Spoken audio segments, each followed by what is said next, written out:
Récemment, vous avez peut-être vu ou entendu parler de cette vidéo. Je m'appelle Niakovic, j'ai 34 ans et je suis ex-militaire russe. Déjà, j'étais énormément mobilisé vers l'Ukraine, enfin, de tout mon service militaire, donc oui. Notre opinion de soldat, c'est qu'on est quand même assez épuisé, c'est qu'on n'a pas envie de se battre contre des civils. Que des fois, il y avait des soldats quand même ukrainiens qui ne bougeaient pas et que ça se voit que ça a été tiré à côté pour vraiment dire dans le sens de tu peux dégager, c'est très vite parce que tu vas pas tomber sur deux personnes qui va te laisser une autre chance, quoi. Plus tu vas combattre, plus tu vas prendre ces deux haines et plus tu vas aimer combattre. Donc des fois ça porte à confusion, mais faut pas tomber dans ça. Je pense que maintenant, vous l'avez bien deviné, le concept de cette vidéo, c'était tout simplement le témoignage d'un soldat russe qui revenait du front. Et étant donné qu'il était issu d'une famille francophone, le russe pouvait parler français. Mais la chose qui était la plus évidente dans cette vidéo, c'est qu'il y aurait énormément de questions et énormément de doutes sur l'authenticité du contenu. Et ça, avant même de poster la vidéo, je le savais. C'est pour ça qu'au moment même où je sors la vidéo, je prévois et j'explique que le lendemain, il y aura une courte vidéo explicative pour expliquer comment celle-ci a été rendue possible. Mais la chose que j'avais absolument pas pris en compte, c'est qu'il y aurait autant de monde en si peu de temps qui allait voir cette vidéo. Et surtout, autant de questions dans l'espace commentaire et faut bien le dire, autant de reproches. On va pas se mentir, la plupart des questionnements sont totalement légitimes. Devant ce genre de vidéo, j'aurais été le premier à me poser plein de questions. Une vidéo d'actualité sur un conflit qui est en cours avec un intervenant qui n'est pas du côté habituel si j'ose dire, c'était évident qu'il y aurait plein de commentaires. Mais comme je vous le dis, je pensais pas qu'il y aurait autant de questionnements à éclaircir dans l'espace commentaire. Donc, je devais sortir une vidéo le lendemain, mais je l'ai pas fait. Tout simplement parce que je me suis dit qu'il fallait une vidéo beaucoup plus travaillée, car le sujet était déjà très délicat. Alors, les plus complotistes ou les plus parano en commentaire ont cru que je m'étais tout simplement barré après cette vidéo, que tout simplement la vidéo explicative c'était du pipeau et qu'il allait rien avoir. Non, c'est juste que j'ai pris beaucoup plus de temps que prévu. Ok, très bien. Je pense que le meilleur moyen de procéder pour cette vidéo, c'est dans un premier temps de vous expliquer comment la rencontre a été possible, les coulisses du tournage, ce que je montre pas dans l'interview, et en deuxième partie justement toutes les questions que vous avez trouvées louches ou suspectes durant l'interview. Je vais vraiment essayer de faire au mieux, il y a beaucoup de questions, je pourrais pas tout répondre, mais je vais faire les plus pertinentes ou celles qui vous ont fait le plus douter de l'interview, ce qui est encore une fois normal. Ok, nous la première chose à savoir, pour ceux qui me connaissent pas, moi je suis beaucoup une chaîne de gaming, beaucoup de divertissement, beaucoup de jeux de stratégie, notamment un jeu en particulier, Heart of Iron. Heart of Iron, c'est un jeu de stratégie assez populaire, mais pas trop non plus, ou en gros c'est un jeu de plateau, voilà, peu importe. Sur le YouTube français, il n'y a pas beaucoup de youtubeurs, streamers Heart of Iron. En revanche, dans tout ce qui est pays russophone, ça cartonne beaucoup mieux. Parce que pour ceux qui savent pas, la communauté russe aime beaucoup les jeux de stratégie ou les jeux de plateau comme celui-là. Bien que principalement dans le gaming, depuis le début du conflit, la communauté et moi, on s'est beaucoup intéressé aux événements et on en a pas mal parlé. On a eu des Ukrainiennes qui sont intervenues, on a eu des Russes de nationalité ou d'origine qui ont pris la parole, donc vous voyez, c'est pas anecdotique ce genre de vidéo même si c'est occasionnel pour la chaîne. Donc, si on fait un mélange des deux, ça fait un mélange entre Heart of Iron et actualité. Et ça tombe bien, justement, parce que comme je vous l'ai dit, il y a beaucoup de joueurs russes Heart of Iron. Bien que principalement sur YouTube et sur Twitch, ma communauté se regroupe énormément sur Discord, parce que Discord c'est tout simplement le serveur de la communauté, le serveur où on peut parler, le serveur où on peut interagir. Dès qu'il y a un événement, ça se passe sur Discord. Nous sommes donc le 19 octobre, c'était un début d'après-midi. Pour moi c'était une journée tout à fait normale, je faisais mon montage habituel sur une des vidéos qui allait sortir pour la chaîne, quand par hasard je regarde un peu mes MP Discord tous les jours, je regarde un peu mes messages, même s'il y en a un peu beaucoup, et je vois le message, une notification qui apparaît, et la personne en question s'appelle Commandant. Commandant, c'est rare qu'il me ping, c'est une personne avec qui j'ai pas forcément des conversations tous les jours, et là je vois que je reçois 5-6 messages d'un coup, donc je clique sur Commandant, et je vois du coup la phrase suivante, tu peux venir sur le VOC Sargist maintenant, donc c'est le serveur en question.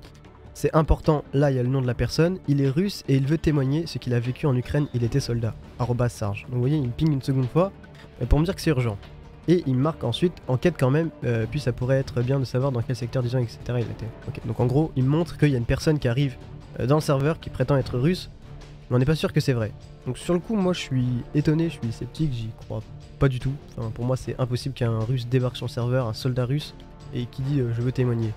Et c'est d'ailleurs la chose qui vous a énormément étonné, c'est ce que je retrouve beaucoup en commentaire. Ouais, moi je connais bien les soldats russes, je connais bien la Russie, un soldat ça parle pas. Sur le coup j'ai pensé ça, c'est la première chose à laquelle j'ai pensé. Donc je vais sur le serveur en question et on a ce qui s'appelle des vocaux. Vous voyez, des vocaux c'est là où il y a des gens qui discutent entre eux en appel vocal. Et je vois cette personne en question qui est en vocal avec d'autres personnes. Donc je me dis bah tant qu'à faire, on va voir si c'est vrai ou pas immédiatement. Je vais rejoindre le vocal. On va lui donner comme pseudo Tsuki. Je lui dis bon bah salut Tsuki, je suis youtubeur et tout. À ce qui paraît, tu veux témoigner, tu es un soldat russe. Mais vraiment, C'est tout bête, c'est improbable sur un serveur Discord. Mais je me dis, c'est un gros troll. C'est un gros troll, la personne voilà, va me faire une vieille blague et ça arrive souvent. Ça, je viens, c'est important, j'arrive et puis au final c'est une blague. Et d'un ton très calme, d'un ton très posé et avec une voix que je vois que c'est pas une voix d'enfant. Je vois que beaucoup ont douté par rapport à l'âge où il dit qu'il a 30 ans, que la voix était trop jeune. Mais je vous assure que ça peut être trompeur, en tout cas je voyais bien que c'était pas une voix d'enfant. Et là je vois que très calmement il me dit bah oui voilà je suis soldat russe, je reviens d'Ukraine. Enfin il commence vraiment, vous voyez si vous voulez, à me raconter sans pression la façon dont il est arrivé ici. Et surtout, ça c'est le plus important, pourquoi il a entendu parler de moi et surtout comment il a entendu parler de moi. Et c'est d'ailleurs la question que je lui pose immédiatement. Comment t'as entendu parler de nous, enfin de la chaîne ou même de moi.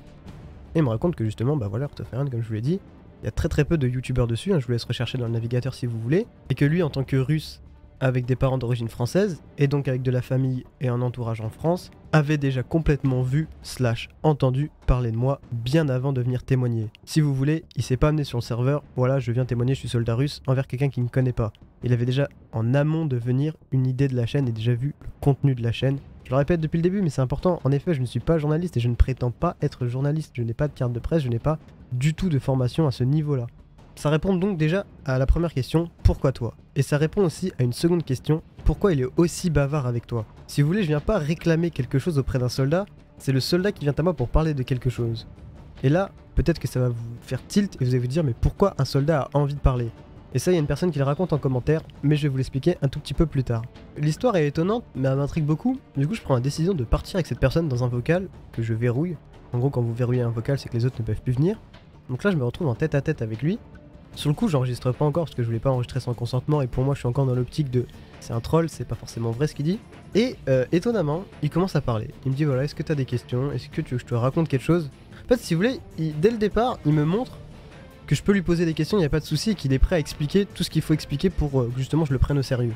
Encore une fois, et ça je pense que vous l'avez en tête, n'importe qui pourrait s'inventer une vie. Il n'y a aucun souci là-dessus. On est totalement d'accord. Plus on commence à discuter, plus il commence à me parler justement de ses parents d'origine française, de son rapport avec la France, plus sa façon de parler français devient logique, en fait, si vous voulez. Et c'est ce que beaucoup reprochent, j'ai même entendu dire comme quoi, soi-disant il avait un accent parisien, il avait un accent lyonnais, il avait une manière de parler français trop française pour que ce soit vrai. Et justement, moi je réponds à ces gens-là encore une fois que faut bien se rendre compte que quand vous avez des parents d'origine française, quand vous avez un foyer dans lequel vous parlez une langue depuis tout petit, donc là le français en l'occurrence, même si vous vivez dans un autre pays, c'est comme un anglais qui vit en France, si chez lui il parle tout le temps anglais, ou même un algérien, ce que vous voulez, et ben il maîtrisera à la perfection une autre langue puisqu'il grandit avec cette langue-là depuis tout petit. C'est ça que les gens n'arrivent pas à comprendre en fait, il y a une différence entre apprendre une langue et grandir avec une langue. Vous pouvez être dans un pays qui parle une langue tout en parlant dans votre foyer avec une autre langue. Et ça choque beaucoup les gens. Et justement, je prendrai à titre d'exemple une Ukrainienne qu'on avait déjà interrogée, qui elle justement n'était pas née en France, mais vivait en France. Donc elle a appris le français, si vous voulez, quand elle a grandi. Je m'appelle Katerina, je suis d'origine ukrainienne. J'étais née là-bas, j'ai vécu jusqu'à mes 14 ans. J'ai vécu dans plusieurs villes, j'étais née dans la ville de Zaporogie. On entend bien qu'elle a un accent de l'Est. Et c'est ce que tout le monde m'a reproché dès le départ. Ton gars là, il a pas un accent de l'Est. Bah non, il a pas un accent de l'Est, puisque depuis tout petit, il a appris le français. Il parle français comme vous et moi, puisqu'il a grandi avec cette langue-là. C'est sa langue maternelle dans le foyer, c'est pas la langue qu'il parlait à l'école, ok, mais c'est sa langue maternelle dans le foyer.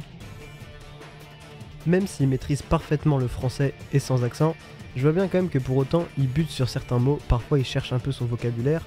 Et ça, j'ai cherché à le montrer dans la vidéo, je me suis dit que voilà, ça allait peut-être rassurer les gens.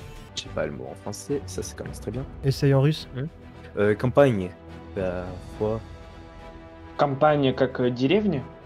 Да. En village. Mais au final, ça vous a plus stressé qu'autre chose parce que, bizarrement, au bout d'un moment, sans raison, il bute sur un mot. Et là, tout le monde s'est dit, ah, c'est la parfaite mise en scène, en gros, il fait semblant de chercher son vocabulaire, voilà, ça fait bien, alors que depuis le début, il parle très bien français.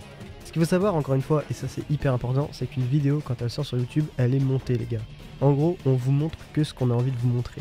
Je vais vous montrer la timeline, en gros c'est le moment de la vidéo, sans montage, et vous pouvez constater directement la différence. Je sais pas le mot en français, ça commence très bien. Essaye en russe. Campagne. Bah, quoi? Campagne как деревня? Да. En village. Je sais pas le mot en français, ça commence très bien. Essaye en anglais ou en russe, peut-être que Jean-Marie peut traduire. Ah non, mais quand j'ai vraiment pas. En anglais non plus? Ah, Euh, attendez, vous pouvez répéter le mot, peut-être? Essaye en russe? Ouais. T'as le nom en russe? euh, pourquoi? Bah oui. Bah, dis-le. Il va te le traduire. Ah, hmm? Vas-y. Ah oui, c'est vrai. Campagne. Bah, foi. Campagne как деревня? Da. En village. Ce qu'il faut savoir, c'est que voilà, j'essaye de respecter une certaine durée de vidéo, je vais pas faire un truc mou, je fais un truc dynamique qui va à l'essentiel. Donc évidemment, je montre pas tout, il y a plein de moments que vous n'avez pas vus, et il y a plein de moments qui ont été montés pour que ce soit extrêmement fluide. Sinon, encore une fois, ça donnait ça. Tu vois? Mais sauf que, comment dire? Le plus haut commandement a refusé totalement cette, ce ce ce cessez-le-feu, quoi. Mon réflexe, c'est de contacter directement tous les Russes qui le sont d'origine ou de nationalité afin de savoir si selon eux c'est tangible ou pas, et surtout afin de faire ce que j'ai appelé un test de russe, où tout simplement je demande à un russe de nationalité ou d'origine de venir en vocal avec lui et de le faire parler russe tout simplement. Enfin, c'est tout bête, mais j'avais besoin de savoir que ce mec-là, oui, il sait parler russe, et qu'un autre russe peut me dire que oui, celui-là, il parle parfaitement russe, donc ça peut être très probablement un russe. En fait, si vous voulez, encore une fois, vous allez me dire, ça change rien, il peut très bien parler russe et ne pas être russe. Ok, d'accord. Sauf que vous voyez, élément par élément, j'essaye de voir si c'est possible ou pas. Vraiment, c'est comme une série de micro-tests que j'effectue entre son histoire, pourquoi il parle si bien français, est-ce qu'il parle vraiment russe, ce qu'il me raconte sur l'armée, est-ce que c'est cohérent ou pas, pour justement me faire un réel avis. J'attends qu'une des personnalités de la chaîne soit disponible pour venir en vocal justement parler russe avec lui tout simplement et faire le test. Donc si vous voulez, je veux pas faire d'interview dans les médias, je lui dis voilà, on attend l'interprète, quand tu auras le temps, on fera ça tranquillement, tu me raconteras ce que tu veux. Et lui, il reste, il me parle, il me raconte quelques trucs, je pose quelques questions par-ci par-là parce que je suis curieux forcément, même si pour moi je suis pas dans l'optique de tourner une vidéo, je suis vraiment pas, si vous voulez, dans l'optique de tourner une vidéo au moment où je pose la plupart des questions que vous entendez. Ce qu'il faut savoir sur cette vidéo, c'est que la vidéo a été tournée en plusieurs blocs. Le moment où on tourne la vidéo et le moment où on n'était pas censé tourner la vidéo. Et je vous ai fait un mix de tout ça pour que ça donne quelque chose de fluide et de cohérent. Parce qu'en fait, je sais pas comment je pourrais vous expliquer ça, mais si vous voulez, le problème avec ce genre d'interview, en général quand c'est une situation qui a été vécue, c'est que quand il y a les caméras, on raconte pas forcément la même chose que quand on raconte hors caméra. Je prends à titre d'exemple la vidéo que j'ai fait sur les personnes qui avaient connu la Seconde Guerre mondiale. Au moment où ça filme, ça raconte, mais j'avais besoin de leur rappeler ce qu'ils me disaient hors caméra parce qu'ils étaient plus à l'aise et du coup ils s'en souvenaient et racontaient l'histoire. Je sais pas si vous voyez vraiment ce que je veux dire. Ce que je veux dire par là, c'est qu'une personne a tendance à être plus à l'aise, plus naturelle dans ce qu'il raconte hors caméra que pendant les caméras. Et je savais très bien que ça le rassurait pas de passer devant une caméra, de passer justement devant un enregistrement audio, parce que pour le coup c'est pas une caméra. J'étais pas fou, j'allais pas lui demander qu'il me fasse un fast time en direct. Ce que je voulais juste c'était enregistrer ce qu'il disait pour justement pouvoir monter, pouvoir faire une vidéo. Mais je sais que ça met pas à l'aise du tout, parce que ce que vous dites c'est enregistré, on a votre voix, on a tout ça. Donc je me suis dit, dans un premier temps, juste enregistrer, si je dois supprimer après tant pis. Mais je préfère enregistrer quand même ce qu'il dit parce que c'était tellement intéressant. Et ça dure, l'interprète est pas là, ça dure, il me raconte des choses, ça m'intéresse. C'est tangible, c'est fluide. Donc si vous voulez, quand il parle d'un collègue qui se prend un headshot, et ça vous a énormément, on va dire, dérangé, parce qu'un militaire dirait pas ouais mon collègue s'est pris un headshot, il est mort. Plein de trucs très cons. Mais exemple, c'est une petite anecdote. Il y a un mec de mon escouade, du coup mon collègue de mon escouade, il s'est pris un headshot. À savoir déjà que son collègue n'est pas mort, je vous mets l'extrait complet de ce moment-là.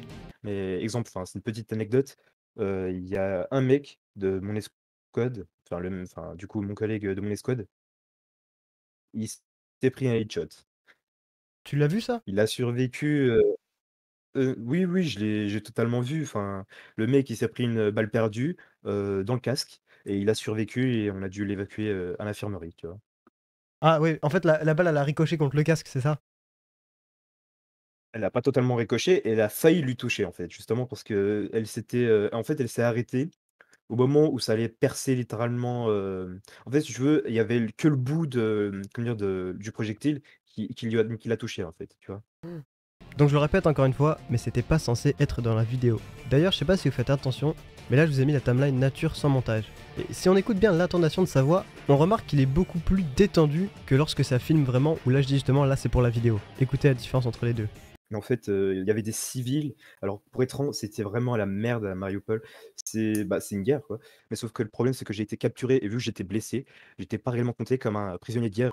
On voit bien que forcément il y a une petite sorte de stress en plus, et c'est pour ça qu'il y en a d'entre vous qui disaient ouais, il est incohérent, ouais, il explique pas ça et tout. Mais les gars, mettez-vous à sa place, mettez-vous 2 minutes à sa place. Il atterrit dans un Discord où il y a plein de francophones et plein d'occidentaux.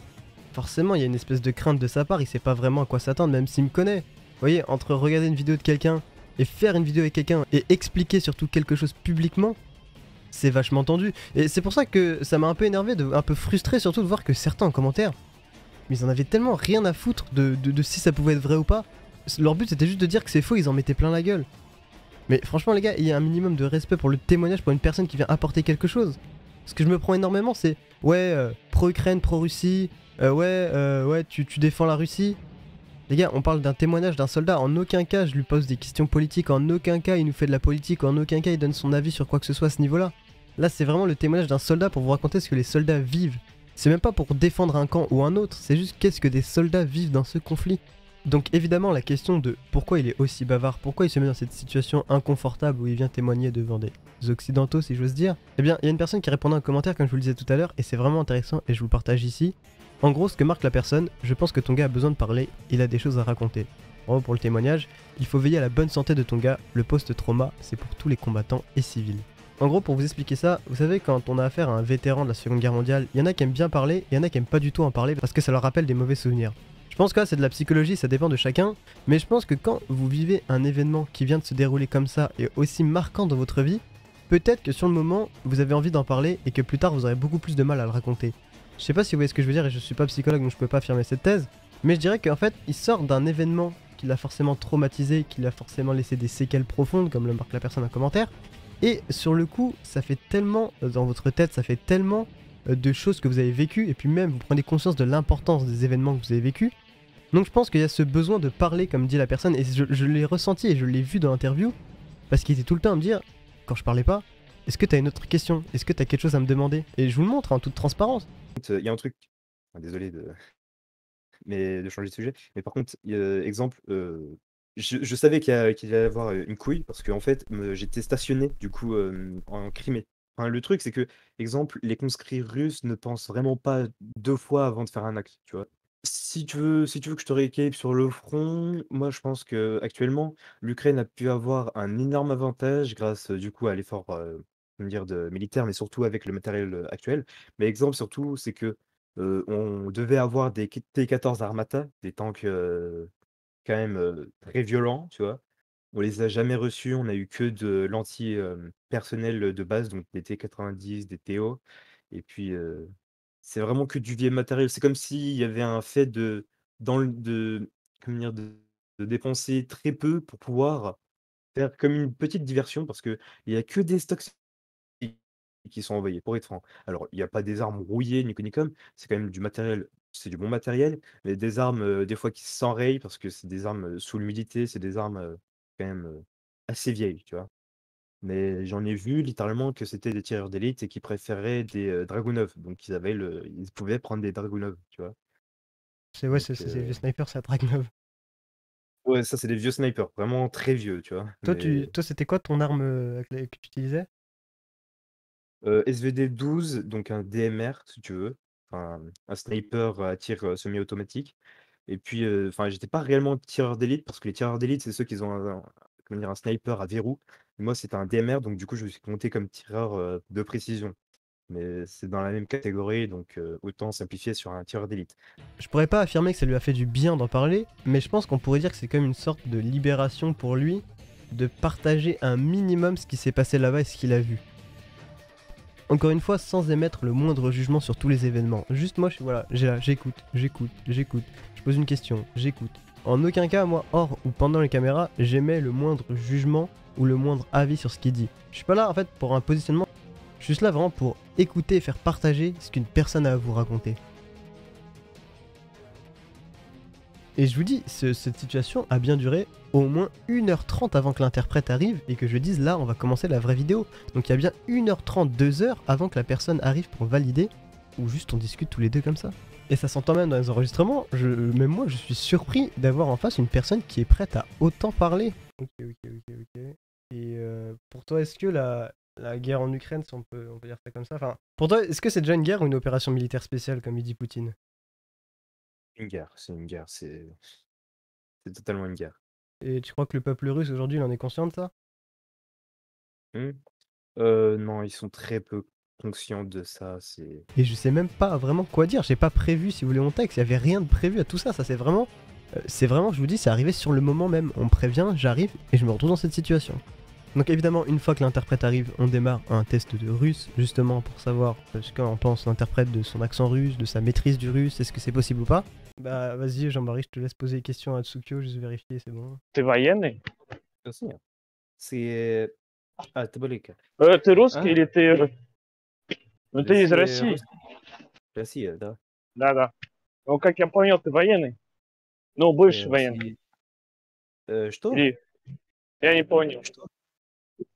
Ну, ты что хочешь делать? Ты хочешь дать свое мнение про то, что сейчас происходит между Россией и Украиной? Синька милитаристская Украине, сине Мариуполь, Савей. Что? Да. Le test russe se passe plutôt bien, il y a eu quelques moments de doute, quelques moments d'hésitation parce qu'ils n'avaient pas forcément le même vocabulaire, mais au final, la personne me dit comme quoi c'est très probable que ce soit un vrai russe, et surtout qu'il remarque qu'il n'a pas les réflexes d'un menteur dans tout ce qu'il dit, dans tout ce qu'il raconte. Cependant, si vous avez un excellent niveau de russe et une parfaite maîtrise de la langue, certains soulignent qu'il a une tendance à avoir un accent français quand il parle russe, et c'est d'ailleurs ce qu'il a reconnu lui-même durant la vidéo en affirmant que certains de ses collègues le prenaient pour un français, comme le montre cet extrait. Donc ça a fait un peu différer. Donc des fois, il y avait alors, des fois, il y avait littéralement des camarades qui m'insultaient littéralement de mercenaires français. Ça m'avait fait un peu rire parce que, bah, c'est quand même un peu con, mais voilà. C'est juste des petits trucs comme ça, tu vois? J'étends un peu l'histoire à deux autres Russes qui me confirment également que c'est fortement probable que c'est vrai. Et je sais que là, la chose que vous aimeriez tous voir, c'est un passeport, une carte militaire, une carte d'identité justement pour que voilà, il n'y ait plus de débat possible à ce niveau-là. Je suis désolé de vous décevoir avec ça, mais je tiens à préciser qu'il n'y a pas plus photoshopable qu'un papier d'identité. Et surtout que si je fais ça, si je vous affiche un papier d'identité, moi-même je ne les ai pas vus ces papiers d'identité en toute transparence avec vous, je pense que c'est mettre la personne en danger plus qu'autre chose. Ce que je veux dire par là, c'est qu'il y en a beaucoup en commentaire qui m'ont dit ouais, pourquoi on le voit pas, pourquoi il nous parle pas de son régiment, pourquoi il nous parle pas de sa section. Il a déjà le courage de donner son prénom, si on apprend son régiment publiquement, là il se met dans une sauce pas possible les gars. Rappelons-le, on parle quand même de la Russie en face, on est quand même dans une période de guerre, d'opération spéciale à vous de voir. Pour la Russie, entrer en communication avec un russe aujourd'hui c'est extrêmement compliqué. Moi j'ai eu la chance de passer par Discord, ça a pu se faire. En aucun cas, et ça depuis le début je lui dis, je veux mettre sa sécurité en danger à travers cette vidéo. Je pense que le papier d'identité c'est ce qui rassurerait tout le monde, mais ça sert à quoi de vous mettre une carte d'identité si c'est pour flouter la photo, flouter le nom, flouter le prénom? Ça va servir à rien. Et si je l'affiche les gars, là je le mets dans la sauce. Et c'est absolument pas mon but, nous on va absolument pas créer de problème pour une personne. Donc je me dis merde, j'ai pas un papier d'identité à vous présenter, donc là ça va encore gueuler, ça va pas vous rassurer. Donc j'en parle avec lui, je dis comment on peut faire, est-ce que tu peux montrer, est-ce que t'as encore certains souvenirs d'Ukraine entre très grosses guillemets? Et il me dit que non, lui justement il s'est fait prisonnier, il a pas tout ça, mais qu'une fois que la guerre sera finie, il est prêt justement à retrouver le plus de photos possible et le plus de preuves possibles pour vous rassurer à ce niveau-là. Mais vous allez me dire oui, après la guerre, bah voilà, on parlera plus de tout ça, on sera passé à autre chose, il s'en sort bien. Donc je lui dis comment on peut faire pour que les gens soient convaincus, pour que les gens soient rassurés par rapport à ça. Je lui dis est-ce que tu te sentirais prêt à reprendre la parole, non pas en vidéo, parce que vidéo, voilà, comme je vous dis, il y a du montage, c'est trop facile, je vous montre ce que je veux, mais en live où là vous posez vos questions directement, où tous vos doutes vous pouvez en parler avec lui. Encore une fois, c'est pas un live règlement de compte, on n'est pas là, voilà, un live on va essayer de le piéger, voir si c'est vrai ou pas. Juste, vous avez en face de vous une personne qui est prête à aller jusqu'à venir en live avec vous, jusqu'à parler, à échanger en direct avec vous, pour vous rassurer, pour vous montrer que c'est vrai. Moi je veux pas qu'il soit là en train de se justifier auprès de tout le monde, mais je me dis que si ça peut vous rassurer, s'il est prêt à faire cet acte qui est quand même très courageux de venir en parler en live avec des inconnus finalement, parce qu'on se connaît pas tous, je me dis qu'est-ce que je peux vous apporter de plus comme preuve que ça? Une personne qui est prête en direct à s'expliquer auprès de vous, je vois pas comment vous apporter plus, je vois pas comment je peux faire mieux que ça, j'essaie de vous apporter le maximum d'éléments, j'essaie de vous montrer en toute transparence, peut-être que voilà, je me remets en question moi aussi, je dis peut-être qu'il y a eu des erreurs de tournage de mon côté, le headshot j'aurais pas dû le mettre, c'était pas stratégique de ma part, le moment où justement il heurte sur un mot de français ça vous a dérangé, j'aurais peut-être pas dû le mettre, enfin bref, voilà, le débat sera toujours possible si vous voulez, et même avec des papiers d'identité, j'en suis sûr que j'aurai encore une contestation de votre part, j'en suis sûr qu'il y en a certains, attention je cible absolument pas tout le monde, mais les plus complotistes, et je les vois dans les commentaires, il y en a ça fait peur, il y en a ça fait peur. Il y en a qui pensent que je suis sponsorisé par Zelensky, faut arrêter les conneries, que voilà c'est un français qui se déguise derrière la caméra et qui se fait passer pour un russe. Vraiment ça va loin et ça nous fait prendre conscience de quelque chose de très important, c'est qu'on a affaire à un conflit très médiatique. On a affaire à une guerre de propagande, on dit beaucoup propagande russe, mais la propagande elle est énormément des deux côtés. Et on voit qu'il y a énormément de méfiance, on voit qu'il y a énormément de doutes, de soupçons sur tous les événements qui sortent. Et ça montre à quel point la confiance elle est un peu brisée envers les médias et un peu brisée envers les gens en général. Tout le monde est méfiant envers tout le monde aujourd'hui. Ce qui peut se comprendre en partie sur certains points. Donc vraiment je vous dis je suis resté 3 heures avec lui, j'ai vraiment consacré toute mon après-midi avec lui. On voit bien de toute façon la timeline, la connexion à saute, et à ce moment là il est pas en France, il est pas en Russie, il est soit en Serbie, soit en Suisse, soit en Turquie. La connexion elle est pourrave, mais je reste parce que c'est hyper important. Au montage je sais que ça peut rendre fluide, je sais que ça peut marcher, mais sur le moment ouais c'est une interview un peu galère. Le regard des USA, c'était comme une nation un peu. C'était surtout dans le thème de la nation barbare, une nation qui ne fait pas attention. Mais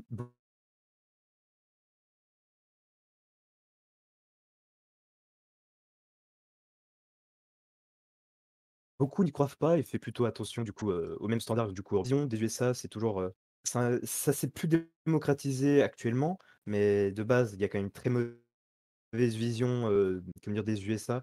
Il y a l'interprète russe qui est là s'il y a besoin, nous on l'écoute, il a plein de choses à dire, c'est vachement intéressant, c'est vachement pertinent et oui moi je suis complètement convaincu que c'est authentique. Je suis complètement convaincu que c'est authentique. Et encore une fois, tout le monde le disait, il a pas les réflexes du menteur. Un mec qui est prêt à aller jusqu'en live avec vous, je le répète, c'est important.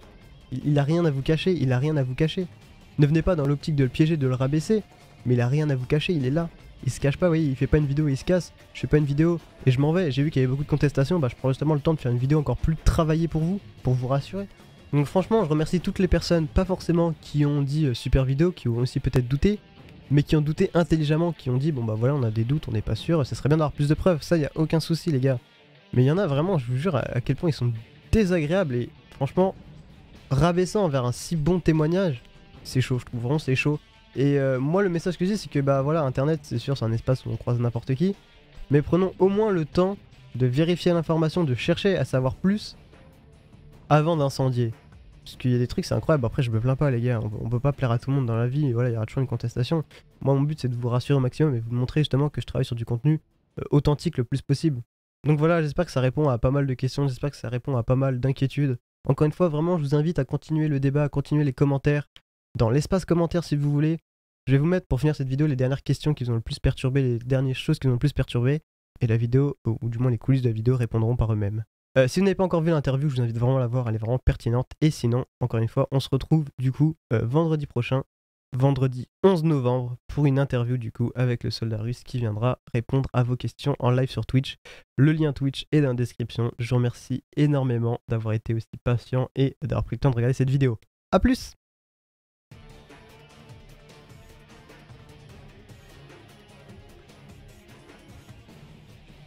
Je sais pas le mot en français, ça commence très bien. Essaye en anglais.